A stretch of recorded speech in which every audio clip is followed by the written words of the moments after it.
There was a study that came out just last week. It was a Pew study of journalists, and it reported that the majority of journalists don't believe in telling two sides of the news anymore, that they view one side as misinformation. It shouldn't be told. Well, whose opinion is it if it's information or misinformation?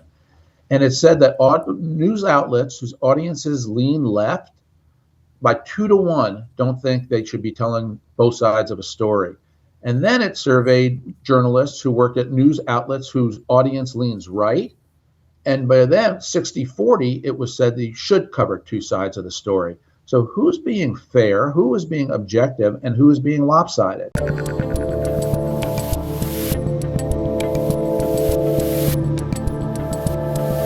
Do you think that they know that they're biased? I mean, I think you're right. When you said the Twitter thing before, Twitter sort of unmasked it, because then every minute of every day they were sharing their opinions. And then over time, you could aggregate it and go, okay, you guys obviously have a certain point of view. But I look at a guy like, I hit CNN all the time on my show. Jake Tapper is always thought of as the one non-insane guy there, but it's obvious he's a Democrat. Like, do you think that they know what they're doing, or do you think they honestly believe they're pulling the wool over our eyes? They know it, and I've talked to them about it. They know it. A lot of them privately acknowledge it, but they won't do anything about it. And this is the problem, because they're too like-minded. They're in denial and they're in decline. They're watching their viewership go down. They're watching their ratings go down. They're watching the trust from the American people go down. But unlike any corporation who would say, when they have a trend like that, what's wrong with us? What do we need to do differently? Reporters tend to say, what's wrong with America? What do the Americans need to do differently? So what do we do about that? What do we do about that? I mean, is it that, basically the new guy at CNN just has to fire everybody? I mean, is it as simple as that? Does it even matter anymore? I mean, should any of us care? We know that the ratings are going down. Should we just let them die? Let them just go extinct? No, and here's where I think, and I hope my book is a little bit different. I point these things out because I lament them. I want the press to be fair. I want them to be objective. It's so good for America if we can pick up one source of news and say, yep, I believe it, I trust it. Now, here's what I think needs to be done about it, without the media telling us what we're supposed to think. My solution to it is, number one, young people, conservatives, need to get into journalism. It's healthy. Number two, journalism schools, newsrooms need to actively recruit people who think differently. Journalism needs a booster shot of independent thought. And that's not going to come from the same old people. It will come from more conservative thinking people. So if I'm a journalism school, if I'm the Columbia School of Journalism, when I interview somebody, I would say, tell me what your habits are. What are your favorite hobbies? And if somebody says, I like to hunt, I like to fish, I enjoy going to church, to me, that is a sign of ideological diversity that I want in my newsroom. These people are so hung up on sexual orientation or gender or race, as opposed to the most powerful diversity of all, which is diversity of the mind, the way you think. So that's number one. Journalism schools need to change. Conservatives need to go into J school. And then newsrooms. And this is where the CNN experiment is going to be fascinating. The new leadership of CNN says they want to return to objectivity. I'm going to watch them. I want to see what they do. We'll see. So on the first point on the schools, I mean, I agree with you, but do you think there's honestly any chance in high hell that anyone at Columbia University that's been completely infected by this woke thing is going to do it? I mean, do you think any professor of journalism is going to put their butt on the line to do what you just said right there? Yeah, probably not. And again, I lament it, but that's the solution. Because what's the alternative? The alternative is we continue the trend we're on. And here's what that trend looks like. Conservative media is booming. Yeah. Conservative viewership continues to go up. Liberal media, it goes down. But it's not healthy for democracy. Again, I want to be able to pick up one source of news and say, I'm done for the day. It took me 10 minutes. I read it. I accept it. And here's what we need to do now. And then you debate it in the political sphere, and you actually go to vote, and whoever wins the election and moves the country. But we shouldn't have to, as a people, read 5 sources of news to figure out what is right and what is wrong and weigh it and balance it. And I get that question all the time. Where can I go? And frankly, I'll tell you this too, Dave. The best show on the news, in my opinion, is the 6 o'clock evening show on Fox with Bret Baier. Mm-hmm. It is old-fashioned, straight down the middle, good reporting. It's not cut from the same liberal cloth, but it's not, an ideological conservative show either. It's just straight reporting, and I miss that. I like watching that show.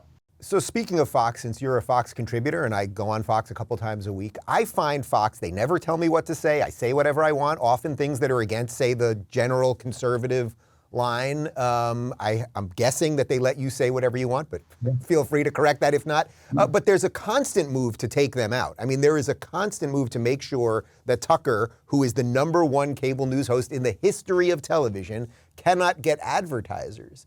How does all that fit into the situation we're in right now? Remember where that started. Remember when Barack Obama tried to take out Rush Limbaugh? Yeah. He went after Rush by name. It was a deliberate White House effort to take down Rush. And then they tried to do it to Fox. Look, and this is why I kind of do doubt that the mainstream media is capable of fixing itself. They lost their customers. The only reason Fox found a home was because people voted to leave the liberal mainstream media because they were no longer being served. They recognized how liberal the media became. And it's kind of like China with Taiwan.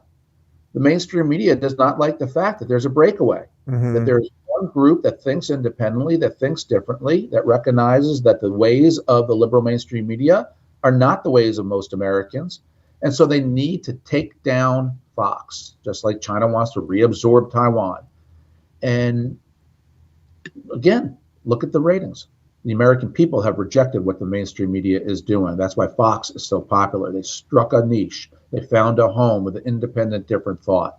And it can't be stopped. But Fox is really alone. You have Fox, you do have talk radio, you do have podcasts, you do now have a new type of electronic front, the Federalist, the Daily Examiner, things of that nature, the Daily Wire. But again, it's the balkanization of American information. And I read left, right, and center, but man, I have to work hard to figure things out. Again, I think it'd be easier for the American people if we had faith in one as opposed to have this balkanization. How much of this do you think is connected to sort of the progressive takeover of the Democrat Party? That, say, when you were press secretary, and as you said, there was a little more of a blend of reporters in there. Okay, the answer is different, but we can basically agree on the facts. That now, basically the modern left, the Democrat Party, they don't believe America's fundamentally decent. They don't seem to believe in our founding documents or separation of powers or all of these things. So that, of course, is then going to leak into the people who are translating the news to the average guy. And it's even worse than that, Dave, because you have a young generation of reporters who think their job is to be subjective, not objective. They think there's something wrong with objectivity. There was a study that came out just last week. It was a Pew study of journalists, and it reported that the majority of journalists don't believe in telling two sides of the news anymore, that they view one side as misinformation. It shouldn't be told. Well, whose opinion is it if it's information or misinformation? And it said that news outlets whose audiences lean left by 2-to-1 don't think they should be telling both sides of a story. And then it surveyed journalists who worked at news outlets whose audience leans right. And by then, 60-40, it was said that you should cover two sides of the story. So who's being fair, who is being objective, and who is being lopsided? And it's the takeover of journalism by these young social warriors, which is what they are, is killing journalism. And it happened at the New York Times. One of my favorite parts of the book is what happened when Senator Tom Cotton wrote a op-ed online for the New York Times that the New York Times headlined, "Send in the Troops." And it was in the summer of 2020 after the George Floyd murder, and riots were everywhere. 150 federal buildings were damaged. And Tom Cotton said, "Send in the troops." A meltdown in the New York Times newsroom. Young reporters, one after another, tweeted that this was violence to them. The violence was in the streets. The violence was with the poor people who ran mom and pop shops that were being torn down and looted and destroyed. But it was these people sitting in a cubicle in Manhattan who said this is violence. And they forced the New York Times to tuck its tail, to retract the op-ed, to say it never should have been run in the first place, to fire their editorial page editor, reassign the deputy editorial page editor. It was a purge. It was like a college campus broke out inside the New York Times, where the young people demanded the administration silence a voice with which they disagree.